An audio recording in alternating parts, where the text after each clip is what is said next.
Lions club of Shahibaug એની સમાજ સેવાની સુવાસના લીધે આજે બહુ જ પ્રખ્યાત છે. એને એકથી ચડિયાતા અનેક કામો કર્યા છે અને એના પ્રેસિડેન્ટો પણ એકથી ચડિયાતા છે. અત્યારના immediate past president Amitbhai Shah અને ભવિષ્યના પ્રેસિડેન્ટ લાયન સંજયભાઈ પટેલ એ આપણને અનેક કામોમાં બહુ જ આગળ પડતા કાર્યો કર્યા છે. આજે આપણે જે વાત કરવા જઈ રહ્યા છીએ એ કોરોના ક્રાઇસિસની અંદર ક્રાઇસિસમાં લીડરશિપ કેવી રીતે કામ કરી શકે એની ચર્ચા કરવા જઈ રહ્યા છીએ. અમિતભાઈ અને સંજયભાઈ બંને ખૂબ જ કસાયેલા નેતાઓ છે અને એ જ રીતે લાયન્સ ક્લબના અનેક કસાયેલા આગેવાનો વચ્ચે આ જ્યારે વાત કરી રહ્યો છું ત્યારે મને અત્યંત ગૌરવ થાય છે. ક્રાઇસિસ એ બહુ જ સિરિયસ વસ્તુ છે અને એની અંદર ઘણી બધી વસ્તુઓની જરૂર પડતી હોય છે. Planning, anticipation, confidence, competence, courage, decisiveness, adaptability, conflicts, આ એમાંની થોડીક વસ્તુઓ છે. એક નાનકડી ભૂલ જિંદગીને બધાની જિંદગીને એકી જ રીતે બગાડી શકે છે. વિશ્વની અંદર અનેક લોકો કોરોના ઉપર કામ કરી રહ્યા છે. એમોના આ હાર્વર્ડ યુનિવર્સિટીના અનેક પ્રોફેસરો અમેરિકા, યુરોપ અને એશિયાની અંદર એક બહુ જ મોટું કામ કરી રહ્યા છે જેનાથી સમાજને બહુ જ મોટો ફાયદો થશે. હાર્વર્ડના ઘણા બધા પ્રોફેસરો આ કામ સાથે જોડાયેલા છે અને આ ક્લિનિકલ ક્રોસ પ્રોફાઇલ જ્યારે નક્કી થશે એનાથી અનેક કામો સરળ થશે. આ કામની અંદર ગુજરાતના લવ પટેલ અને વેલ્ટમેન પણ જોડાયેલા છે. આ એસોસિએટ વાઇસ ચાન્સેલરે લવ પટેલની અંદર જવાબદારી સાંપીને અનેક આગળ પડતા કાર્યો એમની પાસે કરાવ્યા છે. આપણી આજની સ્થિતિ ખૂબ જ ગંભીર છે. આપ જોઈ શકો છો કે ભારતની અંદર સતત ડેઈલી નવા કેસોની સંખ્યા વધી રહી છે. એ એક ખતરનાક ચીજ છે અને ભવિષ્યમાં કદાચ આપણે અમેરિકા કે બ્રાઝિલથી પણ આગળ નીકળી જઈએ. એ જ રીતે ઓસ્ટ્રેલિયાની અંદર જ્યાં ખૂબ જ ઓછા કેસ હતા ત્યાં ફરીથી કેસ વધી રહ્યા છે. મતલબ કે કેસ ઓછા થઈ જવા ત્યાં વાતની અંત આવતો નથી, ત્યાં ફરીથી કેસ થઈ શકે છે. એ જ રીતે ક્યુમ્યુલેટિવ કેસની અંદર ટોટલ કેસના આંકડામાં પણ આપણે ઘણા બધા ઊંચા જઈ રહ્યા છીએ. એટલે આ બધી ખૂબ જ ગંભીર પરિસ્થિતિઓ છે, એની વચ્ચે આપણે કામ કરવાનું છે. પણ સારી વાત એ છે કે પર મિલિયન પીપલે આપણે ખૂબ જ ઓછી માત્રામાં લોકોને ચેપ થયો છે. એટલે કે આપણે ખૂબ જ સારી રીતે લડી રહ્યા છીએ. તમે વિશ્વનો નકશો જોવો આજે, એમાં ભારત ઓછા સંક્રમણવાળો દેશ છે. અમેરિકા, જાપાન જેવા ખૂબ જ આધુનિક દેશો, રશિયા કે કેનેડા, બ્રાઝિલ, આવા અનેક દેશોમાં સંક્રમણની માત્રા આપણા કરતા ખૂબ જ વધુ છે. એટલે કે આપણે અત્યાર સુધી જે કંઈ કાર્યો કર્યા છે એ ખૂબ જ સારા કાર્યો કર્યા છે. આજે આપણે દેશ માટે નેશનલ વોરિયર, કોરોના વોરિયર ઊભા કરવા માટે જઈ રહ્યા છે. દેશને કોરોના વોરિયર્સની જરૂર છે અને એક દેશના એક નાગરિકની ખૂબ જ ઊંચી કિંમત છે. એટલા માટે આપણે દરેકને બચાવવા માંગીએ છીએ અને એટલા માટે આપણે કોરોના વોરિયર્સ પેદા કરવા માંગીએ છીએ. આપણે બધાએ કોરોના વોરિયર થવાનું છે. એટલું જ નહીં, આપણે અંત સુધી લડવાનું છે.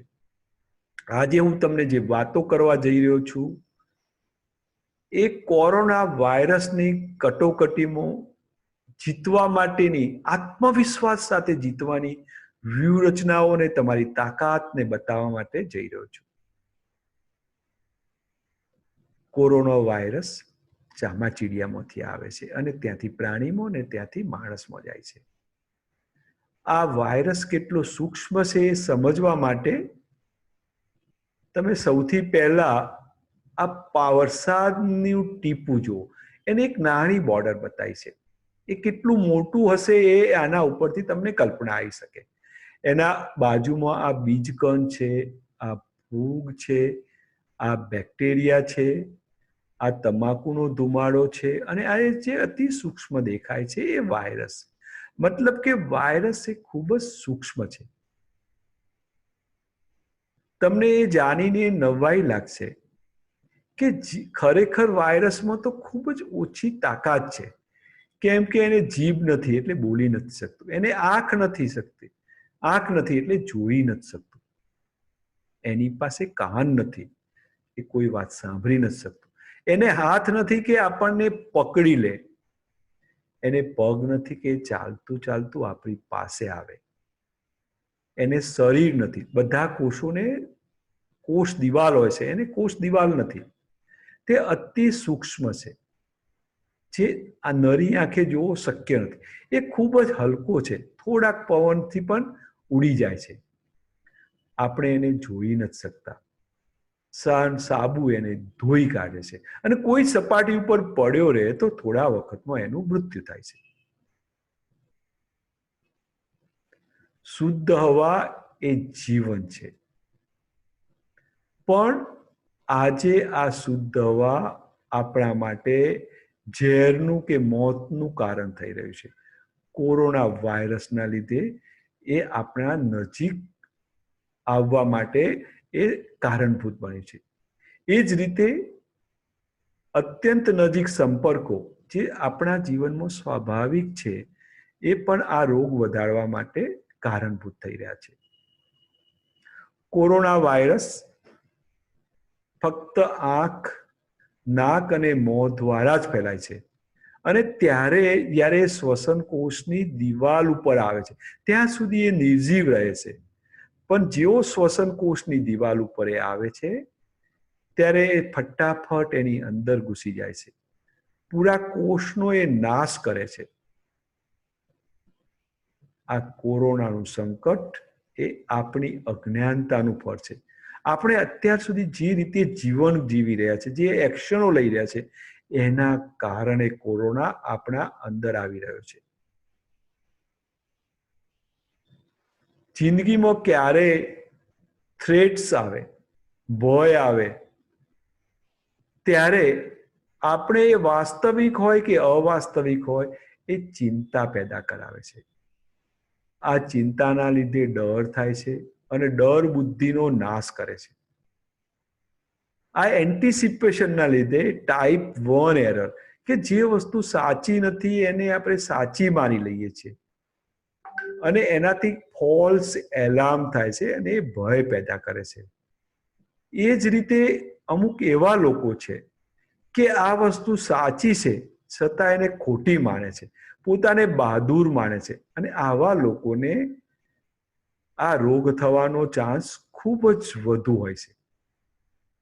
થોડાક એવા પણ લોકો છે જે રિયાલિટીને સમજે છે અને સાચો ડિસિઝન લે છે, એટલામાં એમનો આત્મવિશ્વાસ સતત વધતો જાય છે. એ આ 3 પ્રકારના લોકોથી આ દુનિયા બનેલી છે. એમાંથી તમને વચ્ચેના કરેક્ટ ડિસિઝન લો અને આત્મવિશ્વાસપૂર્વક કામ કરો એવું બનાવવા માટેનો આપણો આ પ્રયત્ન છે. આજે હું મારા 40 વર્ષના અનુભવની વાત કરવા માટે નથી આવ્યો, પણ સદીઓથી માનવ જાતનો જે અનુભવ છે અને જે ડાપણ છે એની વાત કરવા માટે તમારી વચ્ચે આવ્યો છું. દુનિયાની અંદર અત્યારે કોરોના વિશે એટલી બધી માહિતી છે કે જેનો કોઈ અંત નથી. એ હાઇપોથિસિસ છે, મિથ્સ છે અને સત્ય પણ છે. આ બધાના વચ્ચેથી આપણે ડેટા, ઉપયોગી માહિતી જુદી પાડવાની છે. આ ડેટા પણ 2 પ્રકારના હોય છે. ડિસેપ્ટિવ, જે આપણને ખોટી દિશામાં લઈ જાય, અને જે યુઝફુલ, જે વેલ્યુએબલ છે એવા ડેટા.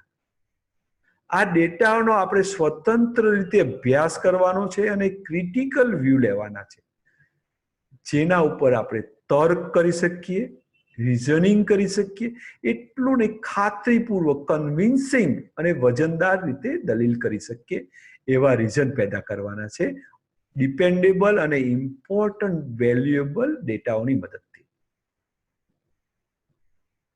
જ્યારે આપણે સાચો નિર્ણય લઈ શકીએ ત્યારે આપણામાં હિંમત અને આત્મવિશ્વાસ આવે છે. આ હિંમત અને આત્મવિશ્વાસની મદદથી આપણી નિર્ણાયકતા બહુ જ સ્ટ્રોંગ થઈ જાય છે. એના માટે અનુભવ અને ડાપણ અને ટેકનોલોજીની પણ જરૂર પડે છે. આજે આપણે ફક્ત ફેક્ટ્સની વાત કરવાના છે, તથ્યોની વાત કરવાના છે, દંતકથાઓ કે પૂર્વધારણાઓની વાત નથી કરવાના. અને એવા જ તથ્યોની વાત કરવાના છે જે ફેક્ટ્સ છે. ઇન્ફેક્શન થાય ત્યારે એની અનેક વાતો આપણે સમજવી પડે, પણ એમાંથી જેટલી એક્શનેબલ છે એટલી જ વાતો આપણે કરવા માંગીએ છીએ. કોરોનાના ઇન્ફેક્શનમાં તાવ આવે, ખાંસી થાય, ગળું બગડી જાય, થાક લાગે, શ્વાસ લેવામાં તકલીફ પડે, સુગંધ અથવા ટેસ્ટ બદલાઈ જાય, માથું દુખે, આવી અનેક ચિહ્નો હોય છે. અને એ થાય ત્યારે આપણને એની શંકા જાય છે, તો આપણે એને ખરાઈ કરવી પડે. ખાસ કરીને આ રોગ જ્યારે ફેફસામાં થાય છે ત્યારે ન્યુમોનિયા પેદા કરે છે અને આ ન્યુમોનિયા જીવલેણ નીકળવાના બહુ જ ચાન્સ હોય છે. આ એક પ્રકારનું યુદ્ધ છે. આ યુદ્ધ આપણામાંના દરેક માણસ અત્યારે લડી રહ્યો છે, દરરોજ લડી રહ્યો છે. પણ પ્રશ્ન થશે કે કેટલો સમય સુધી આપણે આ યુદ્ધ લડીશું અને આ યુદ્ધ કોણ જીતશે? આપણે લાંબુ અને તંદુરસ્ત જીવન જીવવું છે ત્યારે આ પ્રશ્ન ખૂબ જ મહત્વનો છે. આ લાંબા યુદ્ધની અંદર આયુષ્ય ખૂબ જ મહત્વનું છે. શક્ય હોય તો મેન્ટેનન્સ એટલે જીવન જીવવાના માટેના ખર્ચાઓ પણ નીકળે એ પણ કરવું છે. પણ જે સૌથી મોટી વાત શાહીબાગ લાયન્સ ક્લબના માધ્યમથી હું કરવા જઈ રહ્યો છું એ વિકાસની છે. અને વિકાસ શક્ય છે અને એ કરી શકીએ તો ખૂબ જ મોટું કામ આપણે સમાજ માટે કર્યું કહેવાશે. આપણો અદૃશ્ય દુશ્મન છે. આપણે ક્વોરન્ટાઇન વિશે જાણીએ છીએ, લોકડાઉન વિશે જાણીએ છીએ, સોશિયલ ડિસ્ટન્સિંગ અને પીપીઈ વિશે જાણીએ છીએ. અને એમાં ક્વોરન્ટાઇન સૌથી વધુ અસરકારક વસ્તુ છે અને પીપીઈ એ લિસ્ટમાં ઓછામાં ઓછું અસરકારક આવે છે. હવે તમને પ્રશ્નો થશે કે આપણી પાસે શું વિકલ્પો છે? એક વિકલ્પ તો એવો છે કે આપણે ઘરમાં રહેવું જેથી આપણું રક્ષણ થાય. પ્રશ્ન એ આવે કે દૂધનું શું થશે, ફ્રૂટ્સનું શું થશે, શાકભાજીનું શું થશે? પડ્યા આપણું શરીર ખરાબ થઈ જશે, મન ખરાબ થઈ જશે, સામાજિક પ્રશ્નો આવશે અને ફાઇનાન્સના પ્રશ્નો પણ આવશે. તો બીજો રસ્તો છે કે આપણે રક્ષણાત્મક ઉપકરણો સાથે કામ કરવું. એની કોસ્ટ અગત્યની છે, પણ કોસ્ટથી આગળ જઈને એની ફેસિબિલિટી, એની રિલાયબિલિટી, તમે એને પહેરી જુઓ તો ખબર પડે કે એસીની અંદર પણ તમને પરસેવો વળે, તમે પાણી ના પી શકો, તમે પેશાબ ના કરી શકો, તમે ખાઈ ના શકો, તો આવું ક્યાં સુધી ચાલી શકે? તો આપણે સૌથી યોગ્ય ઉકેલ શોધવો છે. અને એના માટે અગત્યની વસ્તુ છે કે આપણે દુશ્મનની વીકનેસો જાણવી છે અને આપણી તાકાત જાણવી પડશે. આપણા પાસે અમિતભાઈ જેવા અને સંજયભાઈ જેવા અનેક લીડરો છે જેના પાસે જ્ઞાન છે, અનુભવ છે, સ્કિલ છે અને વિલ પણ છે. એમને હું એક સ્ટ્રેટેજી આજે આપવા માટે આવ્યો છું જે એ એક્ઝિક્યુટ કરશે અને એના લીધે સમાજની અંદર, દેશની અંદર આપણે ખૂબ જ મહત્વનું કાર્ય કરી શકીશું. આપણે અત્યારે આપણા દુશ્મનના વીકનેસને સમજવા જઈ રહ્યા છે. કોઈ પણ સોર્સમાંથી આ રોગ આવે અને હોસ્ટની અંદર એટલે આપણાની અંદર આવે ને પછી ઇન્ટરેક્શન થાય. પણ એન્ટ્રીના 3 જ રસ્તાઓ છે, આંખ, કાન અને મોં. આ 3 રસ્તાઓને આપણે રોકી દઈએ તો એન્ટ્રી આપણે રોકી શકીએ, તો રોગ જ રોકાઈ જાય. અત્યાર સુધીમાં આપણે શીતળાને નાબૂદ કર્યો છે, પોલિયોને નાબૂદ કર્યો છે, ઓરી કંટ્રોલમાં છે, અને આ 3 રોગોનો કેસ મૃત્યુદર અને પ્રજનન નંબર કોરોના વાયરસથી ખૂબ જ વધુ છે, અને છતાં આપણે એને સરસ રીતે કંટ્રોલ કરીને નાબૂદ કરી દીધા છે. તો કોરોનાને પણ આપણે કરી શકીશું, એ વાતનો તમે વિશ્વાસ રાખો. 1918માં ફ્લૂ થયો અને 33 મિલિયન લોકોનું મૃત્યુ થયું, અને એના પહેલા અને પછી બીજા અનેક રોગો સામે આપણે લડ્યા છે, અને આ લાંબી લડતનો આપણને અનુભવ છે. એમાં કોરોનાની તો ખૂબ જ નાની વાત છે, એના સિવાયના બાકીના દુશ્મનો કેટલા ખતરનાક છે એ તમે જોઈ લો. કે આ પ્લેગની અંદર 200 મિલિયન, સ્મોલ પોક્સની અંદર 56 મિલિયન લોકોનું મૃત્યુ થયું હતું, અને એમને એ ખરાબમાં ખરાબ દુશ્મનો ઓછામાં ઓછી સગવડો વચ્ચે, આપણી પાસે અનુભવ ઓછો હતો, માળખાગત સુવિધાઓ નહોતી અને જ્ઞાન પણ નહોતું. જ્યારે આજે આપણી પાસે આ બધું જ છે. આ દુશ્મન જ્યારે આપણા શરીરની અંદર જાય છે તો આપણી પાસે કોઈ દવા નથી, કોઈ વેક્સિન નથી. આપણે આપણી તંદુરસ્તી માટેના અનેક પ્રયત્નો કરી શકીએ જે ખૂબ ઉપયોગી છે, પણ એનાથી ગેરંટી નથી કે આપણને આ રોગ નહીં જ થાય અથવા મટી જ જશે. આ રોગમાં ઊંડા અભ્યાસો ચાલી રહ્યા છે. આપણને લગભગ 300 વર્ષનો રસી બનાવવાનો અનુભવ છે, વેક્સિન્સ બનાવવાનો અનુભવ છે. સરકાર કાયદાઓ દ્વારા, WHO, રિસર્ચરો અને મીડિયા અને એક્સપર્ટ્સ અનેક કામો કરી રહ્યા છે. દાખલા તરીકે ક્વોરન્ટાઇન, લોકડાઉન, આ બધું આપણે અનુભવી ચૂક્યા છે અને કરી ચૂક્યા છે. આ બધું ખૂબ જ મહત્વનું છે. પૈસાનો ચોક્કસ રોલ છે, પાવરનો પણ રોલ છે, રિલેશનશિપનો પણ રોલ છે, સ્ટેટસનો પણ રોલ છે, અને ડોક્ટરોનો પણ રોલ છે. પણ તમે ધારો એટલો મોટો રોલ એમનો નથી. સૌથી મોટો રોલ છે જ્ઞાનનો. જો આપણી પાસે સાચું જ્ઞાન હશે તો આપણે ચોક્કસ બચી જઈશું, અને આપણે શરણાગતિ નથી સ્વીકારવાની, આપણે લડવાનું જ છે.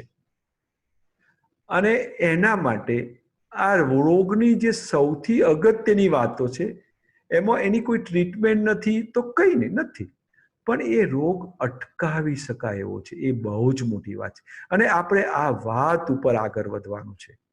તેને કાળજીથી થતો રોકી શકાય છે, એ બહુ જ મોટી વાત છે, અને આપણે એને કેવી રીતે રોકીએ એની હું તમને વાત કરવા આવ્યો છું. એનો સોર્સ છે શ્વસન તંત્ર, અને એન્ટ્રી પોઈન્ટ છે આંખ, મોં અને નાક. જો આપણે શ્વસન તંત્રના ડ્રોપલેટ્સ જે શ્વાસ દ્વારા, બોલવાથી, ખાંસીથી કે છીંકથી આવે છે એને અટકાવી શકીએ, જે કામ માસ્ક કરી શકે, ડિસ્ટન્સ કરી શકે, અથવા તો માસ્કથી આપણા શરીરમાં ના આવે, જો આટલું આપણે કરીએ તો આ રોગ ઉપર આપણે વિજય મેળવી શકીએ છીએ. મતલબ કે આ એક ચેપી વ્યક્તિ છે અને આ તંદુરસ્ત વ્યક્તિ છે. ત્યાંથી ચેપ પહોંચવાના 3 જ રસ્તા છે, એક તો એરબોર્ન, એક ડ્રોપલેટ અને એક ડાયરેક્ટ કોન્ટેક્ટ. ઇનડાયરેક્ટ કોન્ટેક્ટની બહુ વેલ્યુ નથી. દાખલા તરીકે પેપર કે દૂધની થેલી કે શાકભાજી, એની વેલ્યુ નથી. આપણે એની કાળજી જરૂર રાખવી જોઈએ, પણ એ એટલું વેલ્યુએબલ નથી જેટલી આપણે એની ચિંતા કરીએ છીએ. મતલબ એ થયો કે આપણે ડિસ્ક્રિમિનેશન કરવાનું છે, અવિરત ભેદભાવ પાડવાનો છે વાસ્તવિકતા અને અવાસ્તવિકતા વચ્ચે. આપણે વિવેક રાખવાનો છે. વિવેક શાનો?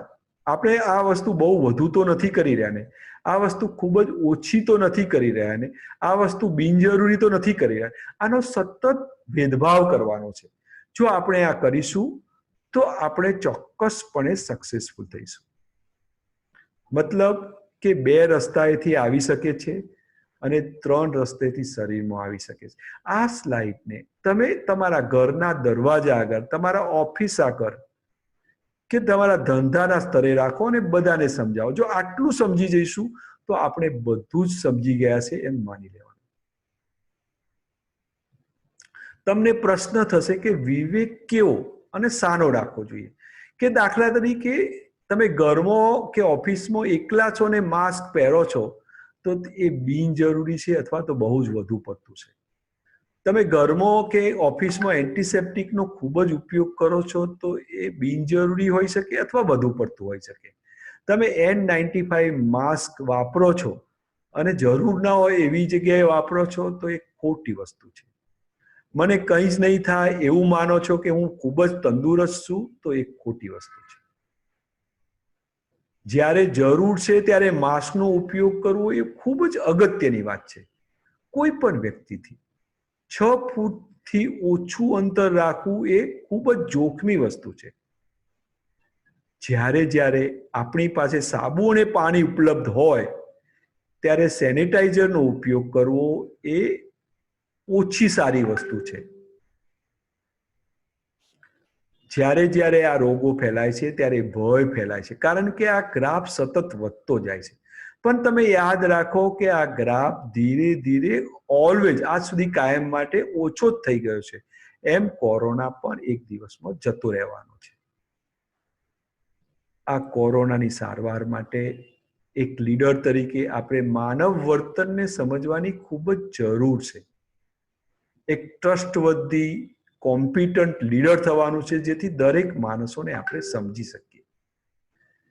આના માટેની અનેક પદ્ધતિઓ છે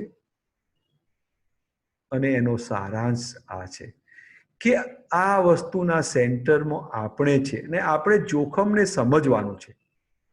આપના કર્મચારીઓને આપણે શિક્ષિત કરવાના છે. એમને વારંવાર હાથ ધોવા માટે પ્રોત્સાહિત કરવાના છે. એટલું જ નહીં, એ કરે છે કે નહીં એ ચોકસાઈપૂર્વક જોવાનું છે. 2 કર્મચારી કે 2 વ્યક્તિ વચ્ચે ઓછામાં ઓછું 6 ફૂટનું અંતર હોય, દરેકે માસ્ક પહેર્યો હોય અને જે વિસ્તાર વારંવાર વપરાતો હોય, દાખલા તરીકે વોશ બેસિન કે નળ, તો એને વારંવાર સફાઈ થવી જોઈએ અને શરદી, ખાંસી કે તાવવાળા વ્યક્તિઓને અલગ તારવવા જોઈએ. એટલું જ નહીં, ઓટોમેશનનો પ્રયત્ન કરવો જોઈએ જ્યાં જ્યાં શક્ય છે ત્યાં. જ્યાં શક્ય છે એવા કામો આપણે આપણા કરતો બીજા કોઈ સારી રીતે કરે તો ડેલિગેટ કરવા જોઈએ અને એવી નવી પ્રોસેસો શોધવી જોઈએ કે જેનાથી આ કામ વધુ સરળતાથી થાય. અને આ દરેક વસ્તુ આપણે સમજવા જઈ રહ્યા છીએ. જો કોઈને છીંક આવે તો એ અંતર 6 મીટરથી પણ વધુ હોઈ શકે. એટલે છીંકવાળા કે ખાંસીવાળા વ્યક્તિથી આપણે દૂર રહેવું જોઈએ.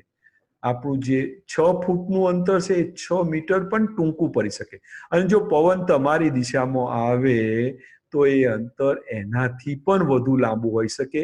એ વાતનું આપણે સતત ધ્યાન રાખવું જોઈએ. બીજી ખૂબ જ અગત્યની વાત છે કે તમે એસીનો જો ઉપયોગ કરતા હોય તો ભલે ઠંડાઈ માટે કરો, પણ એસી ચાલુ હોય તો પણ તમારા બારી બારણા ખુલ્લા રાખો.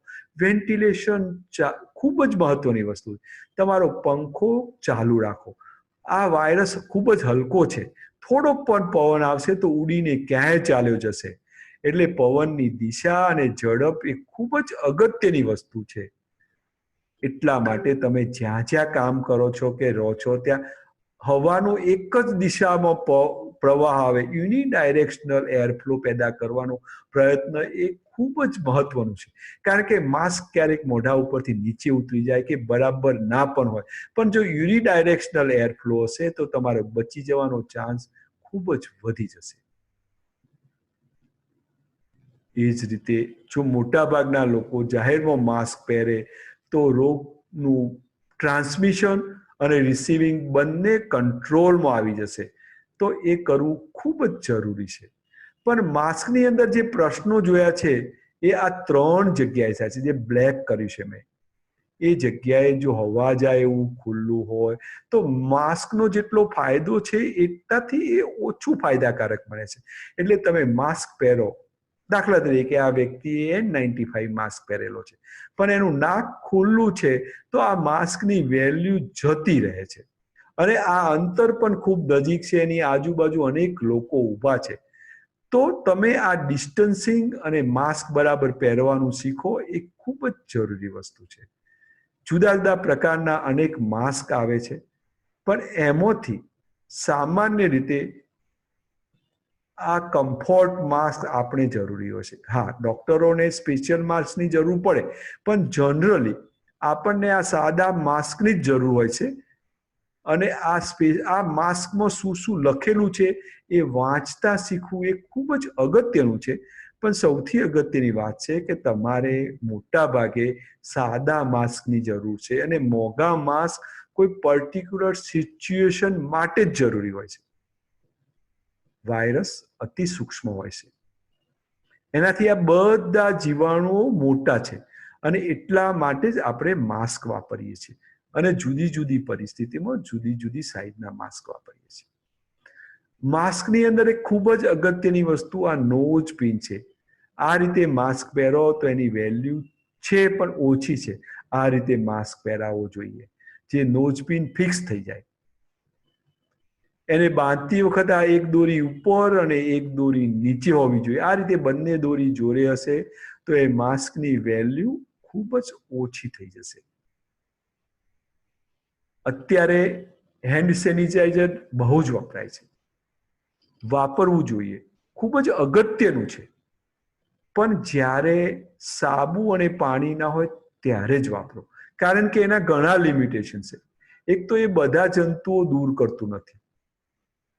ખાસ કરીને જ્યારે હાથ ગંદા કે ચીકણા હોય ત્યારે ઓછું અસરકારક હોય છે અને એની અંદર હાનિકારક રસાયણો દૂર કરવાની તાકાત નથી. ક્યારેક એ દારૂની જેમ ઝેરનું કારણ પણ બને છે. બીજી એક બહુ જ મોટી વાત એ છે કે આપણે એન્ટીસેપ્ટિક્સનો બહુ જ ઉપયોગ કરીએ છીએ પણ સપાટી ઉપર પડેલા વાયરસથી આપણને સંક્રમણ થશે એવું સાબિત થયું નથી. એટલે એન્ટીસેપ્ટિક તો સાબુ અને પાણી વાપરીને બધી સફાઈઓ સાફ કરવી એ ચોક્કસપણે વધુ સારું છે.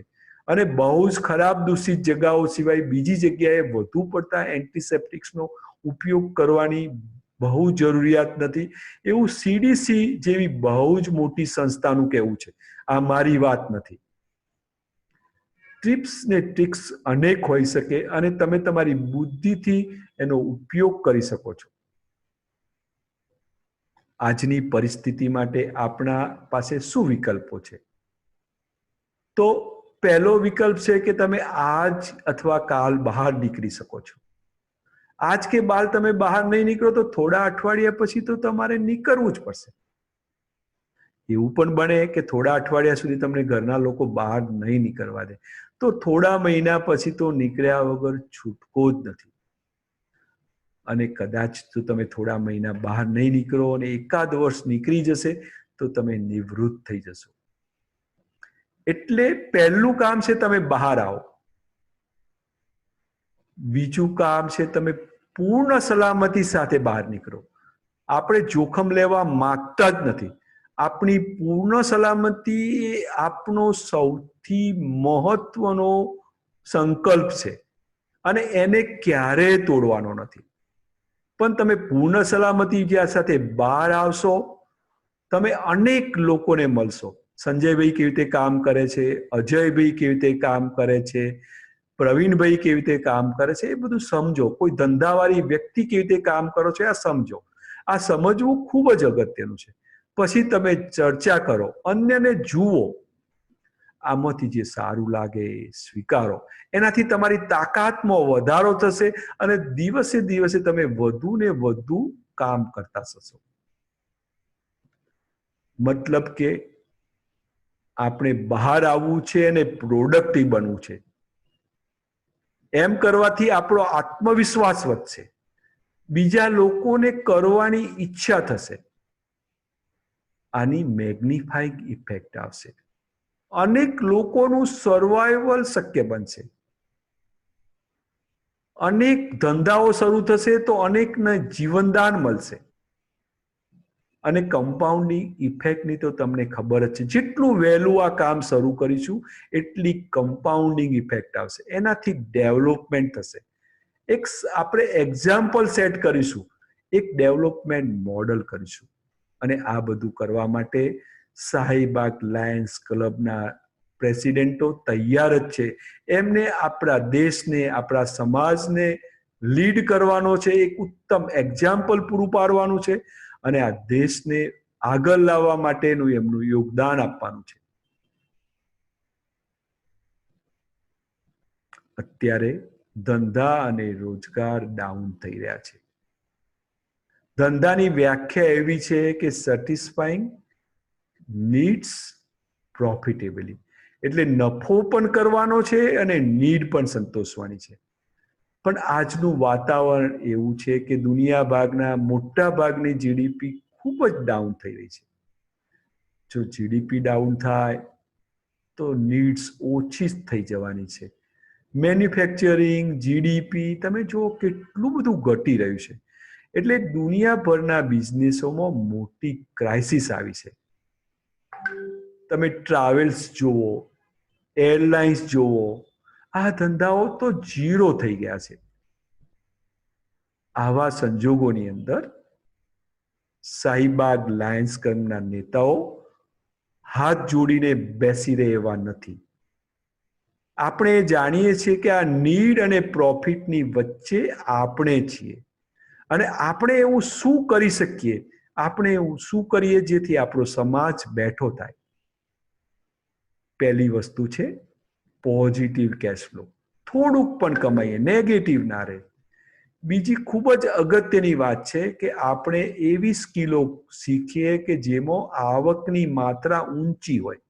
હાઈ ઇન્કમ સ્કિલ ડેવલપ કરવી અત્યારના સમય માટે ખૂબ જ અગત્યની વાત છે. આ પરિસ્થિતિને અનુકૂળ આપણે નવા નવા બિઝનેસ મોડલ પણ ઊભા કરવા પડશે.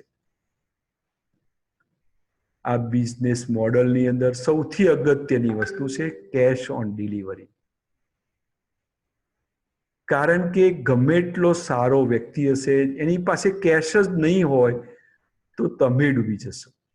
બને એટલું નાનું, ફ્લેક્સિબલ અને તૂટી ના જાય એવું આપણું સ્ટ્રક્ચર બનાવવાનું છે. ધ્યાન રાખો કે એકી સાથે બહુ જ વધુ સ્ટેપ ના લો. એક સ્ટેપ લો, સક્સેસફુલ થાવ, બીજું સ્ટેપ લો, ફરીથી સક્સેસફુલ લો, અને આ દરેક પરિસ્થિતિમાં સતત તમે તમારા કંટ્રોલમાં હો. દરેક વખત તમે ટેસ્ટ કરો કે આ વોટરની અંદર હું ડૂબી જઈશ કે તરી જઈશ, અને પછી જ સ્ટેપ લો. દુનિયાની આ સપ્લાય ચેન્સની અંદર આજે ભારત ખૂબ જ નાનું છે. આપણે વિચારવાનું છે કે એવું શા માટે થઈ જાય કે ભારત નાનું છે. તમે વિચાર કરો કે આ અમેરિકા, એના વેલ્યુ એડિશનના ટકા જો 39%, 24%, કેટલા ઊંચા છે. એ જ રીતે આ જર્મની જો 19%, 20%, 25%. એની સામે તમે ઇન્ડિયાને જો, આપણું વેલ્યુ એડિશન 1% છે. તમે બધા બિઝનેસમેનો છો, નેતાઓ છો, આગેવાનો છો, લીડરો છો, તમારે એવું વિચારવાનું છે કે કોરોનાની ચેલેન્જ જે દુનિયાભરની અંદર આપણે આટલું બધું સક્સેસફુલ કરી શક્યા, જે અમેરિકા નથી કરી શક્યું, જે રશિયા નથી કરી શક્યું, જે જાપાન નથી કરી શક્યું, એ આપણે કરી શક્યા છે. તો પછી આ વેલ્યુ એડિશનનું કામ આપણે 1%માંથી 2%, 2માંથી 4%, 4માંથી 39% સુધી આપણે શા માટે ના લઈ જઈ શકીએ? તમે જ્યારે આજે રાત્રે ઘરે જાઓ અને વિચારો ત્યારે આ વાતને મિત્રો તમે ગંભીરતાથી વિચારજો કે આપણે કોરોના સામે લડી શકીએ તો પ્રોડક્ટિવિટી માટે શા માટે ના લડી શકીએ? આ કોરોનાની ચેલેન્જમાંથી આપણે એ વસ્તુ શીખ્યા કે આપણે અત્યંત તાકાતવાન છે. વિશ્વના અનેક દેશોની અંદર આપણી શક્તિ ઓછી નથી. આપણે આટલી બધી મોટી માત્રામાં છીએ અને આટલા શક્તિવાન છે તો આપણે દેશનો વિકાસ પણ કરી શકીશું. પ્રશ્ન થાય કે કેવી રીતે? તમે વિચારશો તો તમને અનેક રસ્તા મળશે. એમાંના થોડાક રસ્તા છે ઓનલાઈન માર્કેટિંગ, ઓટોમેશન, રોબોટિક, ચેપ નિયંત્રણ. અને તમારામાં જે તાકાત નથી એ કામ તમે બીજાને સોંપી દો. તમારી તાકાત ઉપર તમે ધ્યાન કેન્દ્રિત કરો. શાહીબાગ લાયન્સ ક્લબના મારા વડીલ મિત્રો સાથે મેં જે વાતો કરી એમાં સૌથી અગત્યની વાત છે કે આ વસ્તુ કાલે ચાલી જવાની છે, એટલે આપણે ગભરાવાની જરૂર નથી. આપણું કામ છે આ દેશ માટે કોરોના વોરિયર્સ પેદા કરવાનું. આપણે બધા આ કામની અંદર જોડાઈ જઈએ, કારણ કે આ જીવનનું કામ છે. આપણા પોતાના જીવનું કામ છે, આપણી આજુબાજુના જીવનનું પણ કામ છે. અને સૌથી મોટી વાત તો એ છે કે આપણે લડતા જોઈને આપણા બાળકોમાં એક નવી બુદ્ધિ, નવી હિંમત આવશે. એમને થશે કે મારા પિતાજી આજે 70 વર્ષે 80 વર્ષે કોરોનાને ફાઇટ આપી રહ્યા છે, તો એનામાં નવી તાકાત અને નવી શક્તિ આવશે. જ્યારે એનો સમય આવશે, કાલે ભવિષ્યમાં કોઈ બીજી મહામારી આવશે, બીજી મુશ્કેલી આવશે, ત્યારે એ પણ અત્યંત તાકાતપૂર્વક, આપણાથી પણ વધુ તાકાતપૂર્વક લડશે. અને કદાચ એની આ સમજ એ પરિસ્થિતિ ના પણ આવવા દે, તો એ આપણા માટે ગૌરવની વાત છે. મિત્રો, છેલ્લા 40 વર્ષથી ગુજરાતના ખૂણે ખૂણે રોગો થતો અટકાવવાનું કામ કરી રહ્યો છું. પણ આજે જે હું કામ કરી રહ્યો છું એ મારા દેશ માટે, મારી ક્લબ માટે અને જીવન માટે કરી રહ્યો છું. આપણી લીડરશિપમાં એક નવી તાકાત પેદા કરવા માટે.